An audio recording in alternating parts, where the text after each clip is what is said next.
بسم اللہ الرحمن الرحیم نحمدہ ونصلی علی رسولہ الکریم اما بعد فاعوذ باللہ من الشیطان الرجیم بسم اللہ الرحمن الرحیم واما بنعمت ربک فحدث۔ محترم معزز اساتذہ کرام، تعلیم و تعلم یہ اللہ کی سنت ہے۔ معلم اول اللہ ہے اور متعلم اول آدم علیہ السلام ہے۔ اس لیے ہمارے اسلاف ایک بات کہتے ہیں، معلمین کو چاہیے الہی صفات سے متصف ہوں۔ جب تک الہی صفات سے متصف نہیں ہوں گے، متعلم رحمانی صفات سے متصف نہیں ہوں گے۔ تو معلم کو چاہیے سب سے پہلے وہ صفات الہیہ جو صفات اپنانے کو معلم کو کہا جاتا ہے وہ صفات اپنائیں۔ اسی لیے الرحمن علم القرآن کہا گیا۔ اللہ کے 99 ناموں میں جو نام، حالانکہ العلیم علم القرآن کہا جا سکتا تھا، اس لیے کہ علمہ سے جو تعلق ہے وہ علیم کا ہے۔ لفظ العلیم یہ علمہ سے تعلق رکھتا ہے۔ ہونا تو یہ چاہیے کہ کوئی ایسا لفظ اللہ تعالی وہاں اپنا لقب بیان کرتا یا اپنا نام بیان کرتا جو نام کا تعلق تعلیم و تعلم سے، لیکن الرحمن علم القرآن کیا ربط ہے؟ اس کی وجہ ہمارے اسلاف یہ کہتے ہیں کہ رحمان نے جس وقت تعلم قرآن کا نظام بنایا، سب سے پہلے رحمت والے صفات کو اپنے اوپر لازم کیا۔ رحمت والے صفات جب تک ہم لازم نہیں کرتے، حقیقی معلم نہیں بن سکتے۔ اور رحمت والے صفات کیا ہیں؟ رحمت والے صفات جیسے رحمان اور رحیم ہے۔ رحمان تو مطیعین کے لیے ہے، رحیم تو تمام مخلوقات کے لیے ہیں۔ تو رحمان جب مطیعین کے لیے ہے، جتنے طلبہ ہیں یہ سب کے سب مطیعین ہیں، ان کو ہم طالبین کہتے ہیں۔ بے طلبوں میں اللہ نے ان میں سے کسی نہ کسی کے اندر طلب پیدا کیا، یا تو والد کے اندر پیدا کیا، والدہ کے اندر پیدا کیا، دادا کے اندر پیدا کیا، چچا کے اندر پیدا کیا۔ میں ابھی ایک سفر میں تھا، ایک گھر پہنچے ہم، وہ گھرانہ ایسا ہے، دور دور تک علم کی بو تو دور کی بات، نماز کی بو بھی نہیں ہے۔ وہاں ایک مولوی ہیں۔ میں پوچھا تمہیں کیسا جی مولوی بنے یہ خاندان میں رہ کر؟ نہ تمہارے والد، نہ تمہارے والدہ، نہ تمہارے بھائی، کوئی بھی نہیں، کیسا؟ تو کہنے لگے امام صاحب، ان کے امام صاحب ذریعہ بنے۔ امام صاحب پورے طالب علمی زمانے میں اس بچے کی نگرانی کیے ہیں، فیس بنے ہیں، خیر خیریت پوچھے ہیں، اور انہی کے سرپرستی میں یہ پڑھا ہے، پروان چڑھا ہے۔ تو کوئی نہ کوئی سبب تو بنے ہوں گے۔ تو اللہ نے ان طلباء کو ہمارے لیے سبب رزق بنایا۔ طلباء کوئی ہمارے لیے معمولی ہستیاں نہیں ہیں۔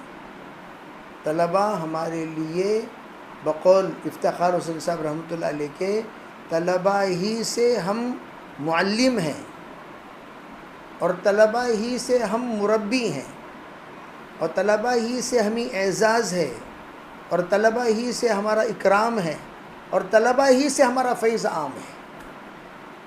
اگر طلباء نہ ہوتے تو ہم کون؟ ہم کوئی بھی نہیں، سادہ سیدھا انسان۔ شاگرد جب ہوتے ہیں، شاہ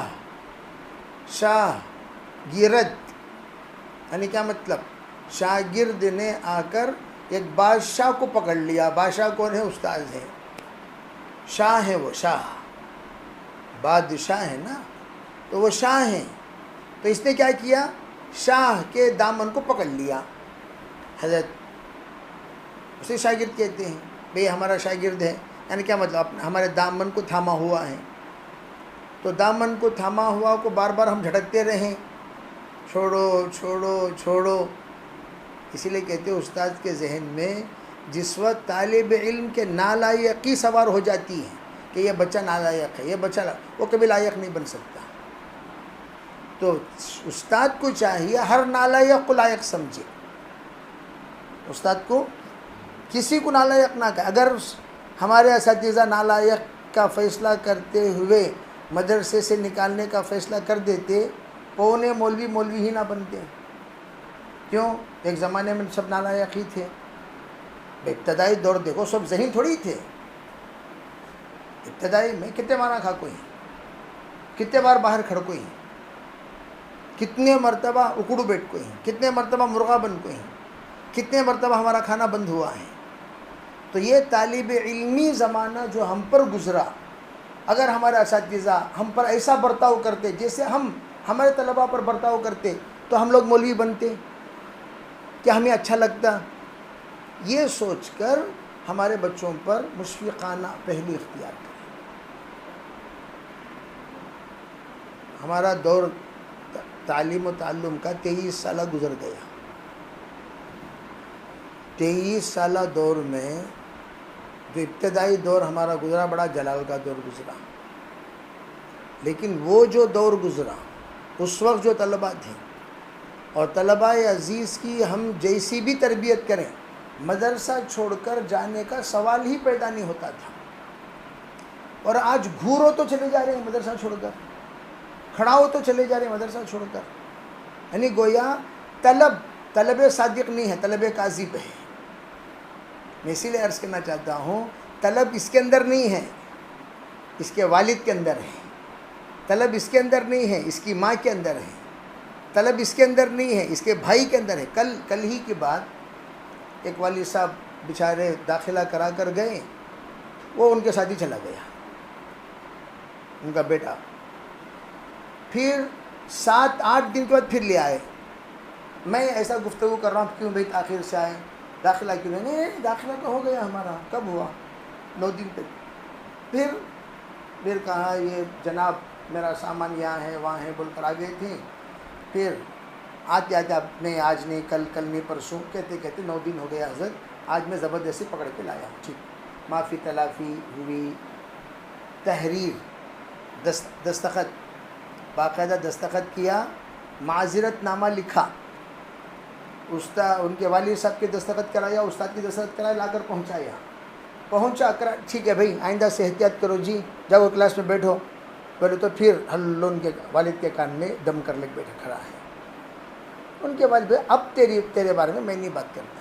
پوچھا کیا ہے، کیا بات ہے؟ میں کہہ رہا ہے بستر چھوڑ کر آ گیا۔ 8 دن لگائے اس کے بعد یہ کہہ رہا ہے کیا چھوڑ کر آ گیا۔ ان کے والد ایسا، میں بولا نہیں چھوڑو، کیا بھی نہیں، آپ ان کو یہاں چھوڑ دیجئے، آپ چلے جائیے، آج کل پورٹر ایسی سہولت من جانب اللہ ہے ہمارے پاس، آپ بستر وغیرہ اس کے پاس دے دیجئے، وہ لا کر کام پہنچا دے گا، مدرسے کو پہنچا دے گا، کوئی مشکل نہیں۔ تو گویا طلباء کے اندر طلب ہی نہیں ہے، ایسے طلباء ہیں ہمارے۔ اب ہم لوگ ان طلباء کو غنیمت سمجھ کر انہی کو پڑھانا، انہی کو سمجھانا، کسی طالب علم کو مدرسے سے باہر چلے جانے پر جا رہا چھوڑو نہیں، پکڑو اسے، پکڑتے رہو، آج 1 جائے گا، 2 جائے گا، 3 جائے گا، مدرسہ خالی ہو جائے گا۔ طلباء بہت بڑے قدر کرنے کی چیز ہے اس وقت ہر مدرسے میں۔ تو اس لیے پہلی بات تو ہم یہ، دوسری بات یہ پابندی کا خیال رکھیں، یہ نعمت ہے۔ بہت سارے مولوی صاحب میں بھی جانتا ہوں، شاہ ولی اللہ میں سابق مدرسین آج انہیں سفراء ہیں، ایک مدرس سفیر ہیں، وجہ کیا؟ تدریس کی قدر نہیں کرے انہوں، جس وقت وہ تدریس میں تھے قدر ہی نہیں کیے، ان کی ناقدری کا نتیجہ کیا ہوا؟ آج وہ چہرہ دکھانے کے بھی قابل نہیں رہے.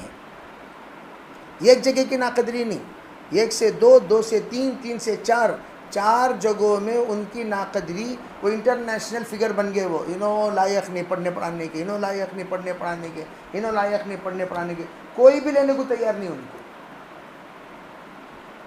اس سے میں عرض کرنا چاہتا ہوں کہ ہم لوگ اس کی قدر کریں. اور یہ بات یاد رکھیں کہ ہماری جگہ پر، جیسے کہ عام طور پر لوگ سوچتے ہیں کہ بھئی چلو ہماری جگہ پر کوئی اور نہیں آ سکتا، ایسا نہیں. ناقدری کا نتیجہ یہ ہوگا کہ ہم سے اللہ تعالیٰ خدمت چھین لیں گے، کسی اور کے حوالے کر دیں گے، اور ہم لوگ تلاش کرتے ہوئے پھریں گے کہاں ہے کہاں ہے کہاں ہے. تو اساتذہ اس بات کی کوشش کریں ایک درگیر محکم گیر. اور دوسری بات، کبھی تنخواہ کی کمی کی طرف توجہ نہ دیں. ہمارے حاج عبدالرزاق صاحب، مولانا عزیر صاحب بٹن کی دکان کھول لیے تھے. ہمارے مولانا عزیر صاحب بٹن کی دکان، گاجا بٹن، دھاگا، جو میٹیریل ٹیلران کو سپلائی کرتے ہیں، وہ دکان. کیا قصہ؟ تنخواہ کم. کہاں؟ مدرسے میں. کہاں؟ مسجد میں. اس لیے دکان کھول لو. نتیجہ کیا ہوا؟ کل میرے ساتھ سفر میں کسی کی جو پالکوٹ جا رہا تھا، میرے ساتھ ایک پرانے تاجر تھے حافظ صاحب، جو 11 سال سے تجارت کر رہے تھے. وہ کہنے لگے حضرت میں لاکھوں روپے لے جاتا تھا بمبئی، اور لاکھوں روپے کا مال لے کر میں تجارت کرتا تھا، اور ایک کو ڈبل کو ٹربل کمایا ہوں، لیکن میری زندگی میں سکون نہیں. سکون سے کبھی سویا نہیں، سکون کبھی محسوس کیا نہیں. ہمیشہ گدھا رابنا جس کو کہتے ہیں، اس طرح رابطہ تھا. 2013 میں طلاق دیا میں تجارت کو. گن کر تنخواہ لیتا ہوں. اتنی برکت اللہ نے اس تنخواہ میں دی ہے. میرے بھائی مجھ سے خرچ، جبکہ وہ بڑے بڑے تاجروں نے 1-2 ہزار روپے رہتے دے با. کس کے پاس؟ اس مولوی صاحب کے پاس، جو گن کر تنخواہ لے رہے ہیں، محدود تنخواہ. تو اللہ تعالیٰ اس تنخواہ میں کتنا سکون. ہمارے ایک استاذ ہیں، ان کی دکانیں ہیں، کئی دکانیں. وہ کہنے لگے حضرت میں آپ سے تنخواہ کا مطالبہ اس لیے کرتا ہوں، حالانکہ یہ تنخواہ کی ضرورت نہیں ہوئی، اس سے 4 گنا تنخواہ انہوں ملازمین کو تقسیم کرتی. انہوں بولے میں گھر کا ریشن اس میں خریدتا سو، میں اپنی بیوی بچوں کو یہ پیسہ کھلاتا سو. اس سے بڑھ کر پاک پیسہ کوئی اور پیسہ نہیں. جو پیسہ مدرسے سے مجھے ملتا ہے، اسی پیسوں سے گھر کا ماہانہ ریشن خریدتا ہوں. تو آپ ہمیں اندازہ نہیں، اس لیے کہ آپ لوگوں کی اس وقت جدید تجربہ ہے. جتنا بھی تجربہ ہے تو کتنا تجربہ ہے جدید. تو جس وقت قدیم ہوتے رہیں گے دن بدن، جب حالات کا جب جائزہ لیں گے تب پتہ چلے گا ارے ہم لوگ جو ماحول میں تھے وہ جنت والا ماحول ہے. بیوی ہے، میں ہمیشہ کہتا ہوں مولویوں کی بیویوں سے بھی بات کرنا ہے سادگی کے عنوان پر. یا نساء النبی لستن کاحد من النساء، نساء نبی. اسی طرح یہ نساء وارثین نبی ہیں، لستن کاحد من النساء. ان کو بھی بولنا چاہیے بھئی ایک معلم کی بیوی کیسے ہونی چاہیے. اس لیے یہ عنوان بہت وسیع ہے. نیت کریں انشاءاللہ ہم لوگ دھیرے دھیرے اپنے آپ کو کنٹرول کریں گے 3 چیزوں سے. ایک، ذکر و اذکار کا اہتمام. ذکر و اذکار سے آخرت کا خوف پر استقامت ملتی ہے. نماز تو بہرحال ماشاءاللہ سب پڑھتے ہی ہیں. ذکر، تصوف ایک ایسا عنوان ہے، یہ عنوان ہم سرسری نہ لیں اس کو. کوئی آپ کا شیخ ہو یا نہ ہو، اسے کوئی ہمارا لینا دینا نہیں. شیخ ہیں بہت اچھی بات، نہیں ہے کوئی بات نہیں ہے بھائی، کوئی بات نہیں. ذکر و اذکار کرنے سے کوئی منع تھوڑی ہے. ہونا یہ چاہیے فراغت کے بعد اس خدمت میں ہم اپنا ایک شیخ بنائیں. میں ہمیشہ کہا کرتا ہوں شیخ ان کو بناؤ جو تینوں شعبوں میں ہو. ایک شعبے کا شیخ مجھے تو سمجھ میں نہیں آتے، مجھے سمجھ میں نہیں آتے. تو یہ ہی شعبے کا شیخ ہے. کیوں؟ وہ ایک شعبے کا شیخ 2 شعبے کی اہمیت ہی نہیں سمجھ سکتا. کبھی انہوں امامت کرے نہیں شیخ، کبھی مدرس بنے نہیں شیخ، ان کو تعلیم و تعلم کا پتہ نہیں، کبھی مدرسے کی زندگی گزارے نہیں، تو انہوں کیا کریں گے؟ انہوں اپنی بات بولتے رہیں گے، ہماری بات سنیں گے اس لیے. ہم اگر شیخ سے جا کر کوئی مشورہ کریں گے، کیا مشورہ کرو گے شیخ سے جو شیخ پڑھا ہی نہیں، پڑھایا ہی نہیں، کوئی اس کو شاگردیت جانتا نہیں، وہ شیخ تو آپ کو کیا رائے دے گا؟ تو ایسا شیخ جو تینوں شعبے میں، تصوف میں بھی ہو، تعلیم و تعلم میں ہو، اور پھر دعوت و تبلیغ میں بھی ہو. جو دعوت و تبلیغ نہیں جانتا کیا بولتا ہے؟ کیا ضرورت نہیں، چھوڑو جی کہتے ہیں. جو دعوت و تبلیغ میں نہیں ہو سکتا، کیا بولتی؟ حضرت ہمارے بزرگوں میں، ہمارے شیوخ میں حضرت مولانا شاہ منیر احمد صاحب رحمۃ اللہ علیہ، میں بیٹھے بیٹھے حضرت جا رہے تھے گاڑی میں، ہم دونوں کا پروگرام تھا ایک جگہ پر. میرا بھی بیان تھا، حضرت کا بیان تھا. جاتے ہوئے حضرت ہمارے شیخ کا انتقال ہو گیا، میں کسی سے وابستہ ہونا چاہتا ہوں. آپ بولیے کس سے وابستہ ہونا چاہتے ہیں؟ اگر اجازت ہوتا آپ سے. ہاں بالکل ہو جائیے. تو گاڑی میں جان لکھیے ہم دونوں. کہا حضرت کب کریں گے؟ نہیں ابھی کر لیجیے. گاڑی میں چلتے چلتے بیعت ہوا سمے ان سے. گاڑی میں جا رہے ہیں ہم دونوں بیان کو، یعنی ابھی 10-15 منٹ میں ہم کہاں پہنچنے والے ہیں؟ اس جگہ پہنچو جہاں بیان ہونے والا ہے. تو گاڑی میں چلتے چلتے میں حضرت سے فوراً، یعنی حضرت کہنے لگے شیطان فوراً ایسا وسوسہ ڈالے گا، آپ کو بہکا دے گا. جس وقت کسی کے دل میں ایمان قبول کرنے کا جب جو ہی ارادہ ہو، فوراً ایمان قبول کر لینا چاہیے. جتنے اللہ کے فضل سے تحدیث بن نعمہ کے طور پر بول رہا ہوں، 1,500 لوگ اسلام قبول کرے ہیں ہمارے پاس. یہ چیز میں بولنے کی نہیں ہے، یہ تحدیث بن نعمہ. اور میں کیسا کلمہ پڑھایا ہوں؟ میں تمہیں کہا ہی بس میں کلمہ پڑھو، میں یہاں ہوں کلمہ پڑھو، جہاں ہے وہاں کلمہ پڑھا دیتا ہوں. کبھی یہ نہیں کہتا میرے پاس آؤ. ہاں ڈاکومنٹس بنانے کے لیے میرے پاس آؤ، لیکن کلمہ پڑھنے کے لیے میرے پاس آنے کی ضرورت نہیں. جہاں ہے وہاں کلمہ پڑھو.